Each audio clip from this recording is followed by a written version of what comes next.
સમાચાર વડોદરાથી સામે આવ્યા છે કે જ્યાં વડોદરા શહેર પોલીસ દ્વારા ગુજરાત પોલીસના મેન્ટર પ્રોજેક્ટ હેઠળ ઝોન 3ના ડીસીપી અભિષેક ગુપ્તાના માર્ગદર્શનમાં પાણીગેટ પોલીસ સ્ટેશન ખાતે એક મીટિંગનું આયોજન કરવામાં આવ્યું, જેમાં વાડી, પાણીગેટ, મકરપુરા, કપુરાઈ અને માંજલપુર પોલીસ સ્ટેશનમાં નોંધાયેલા ભૂતકાળના ગુનાઓના આરોપીઓને એકત્રિત કરવામાં આવ્યા હતા।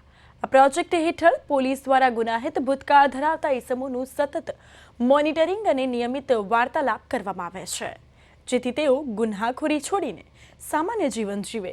દિવાળી જેવા તહેવારમાં કોઈ અનિચ્છનીય બનાવ ન બને અને અનિચ્છનીય બનાવો ટાળવા માટે પોલીસ તેઓની ગતિવિધિઓ પર નજર રાખે છે, કાયદાનું પાલન કરવા સમજ પણ આપે છે, માર્ગદર્શન પૂરું પાડે છે, જેનો મુખ્ય હેતુ આવા ઇસમોને સુધારીને સમાજમાં સકારાત્મક યોગદાન આપવા પ્રેરિત કરવાનો છે। તો વડોદરા પોલીસનો એક નવતર અભિગમ જોવા મળ્યો છે। મેન્ટર પ્રોજેક્ટ હેઠળ કામગીરી કરવામાં આવી રહી છે અને પોલીસ મથકે આ મીટિંગનું આયોજન કરવામાં આવ્યું છે। તો આ સાથે જ વધુ માહિતી માટે વડોદરાથી અમારા સંવાદદાતા તુષાર પટેલ ફોન લાઈન પર જોડાઈ ગયા છે। જી તુષાર, વડોદરા શહેરમાં પોલીસનો એક નવતર અભિગમ જોવા મળ્યો છે, તેને લઈને વધુ વિગતો। ચોક્કસ આજની અંદર ગુનાખોરીનું આવી રહ્યું છે, ત્યારે હવે પોલીસે પણ માનવતાનો જે અભિગમ છે અભિગમ દાખવ્યો છે। કૃપા મહત્વનું છે કે ગુનેગાર જ્યારે પણ ગુનો કરતો હોય છે ત્યાં કોઈક સંજોગોને આધીન એ પરિસ્થિતિને આધીન એ ગુનાને અંજામ આપતો હોય છે। ત્યારે વડોદરા શહેરની અંદર છેલ્લા 2 વર્ષમાં જેટલા પણ નાના મોટા ગુના, ખાસ કરીને ચોરી અને ચીલ ઝડપના જે ગુનાઓ થયેલા છે તે ગુનાઓમાં જે પણ ઈસમો સંડોવાયેલા હતા એ તમામ ઈસમોનું એક લિસ્ટ બનાવીને આ તમામ ઈસમો માટે ગુજરાત સરકાર દ્વારા સમગ્ર રાજ્યની અંદર એક મેન્ટર પ્રોજેક્ટ ચાલુ કરવામાં આવ્યો છે। મેન્ટર પ્રોજેક્ટની ખાસિયત એ છે કે મેન્ટર તરીકે દરેક પોલીસ મથકનો એક પોલીસ કર્મચારી આવા ગુનેગારો ઉપર સતત વોચ રાખતો હોય છે, સતત તેની અવર જવર, વેર અને વેરની એની જે પ્રક્રિયા છે તેના ઉપર પણ એ ધ્યાન રાખતો હોય છે। અને આ બધું કરવા પાછળનું માત્ર ને માત્ર એક જ કારણ છે કે ગુનેગાર ફરીથી ભૂતકાળમાં કરેલા ગુનાઓ તરફ ન જતો રહે અને સામાન્ય જીવન જીવે, કાયદો અને વ્યવસ્થા જળવાઈ રહે।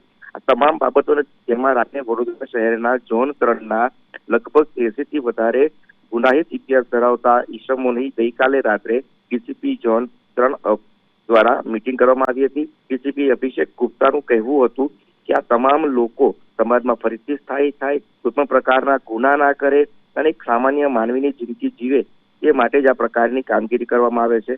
મહત્વનું જે કૃપા દિવાળી જેવો તહેવાર માટે છે, ત્યારે શહેરની અંદર જે ગુનાખોરીનો ઘટનાઓને અંજામ આપવામાં લગભગ મોટાભાગે હિસ્ટ્રી સીટરોનો જ ભાગ હોય છે, ત્યારે પોલીસની આ પ્રકારની કામગીરીને વડોદરાના નાગરિકોએ પણ આવકારી છે।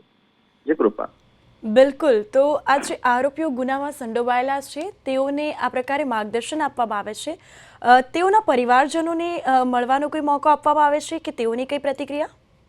ચોક્કસથી કૃપા, કેમ કે આમાં ગઈકાલે રાત્રે જે લગભગ 12 વાગે જેટલા પણ ગુનેગારો વડોદરા શહેરના ઝોન 3ના હતા એના પરિવારજનો પણ તીવ્ર પોલીસ મથકમાં જ ઉપસ્થિત હતા।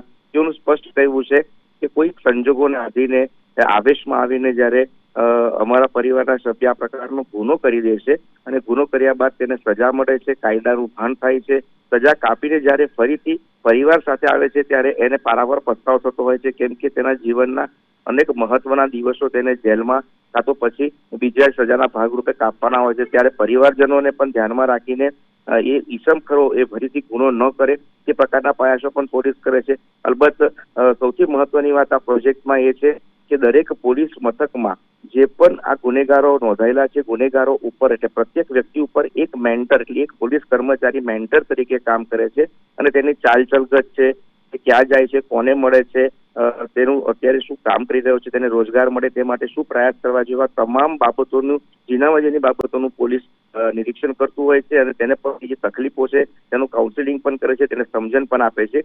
એટલે ચોક્કસથી કહી શકાય કે પોલીસ માત્ર ને માત્ર ગુનેગારોને મારવા, પકડવા કે આવી બધી પ્રવૃત્તિને અટકાવવાની પણ તેને સમાજમાં એક સારું સ્થાન મળે તેવા પ્રયાસો પણ પોલીસ કરે છે, તેને લઈને પરિજનો પણ ખુશ છે।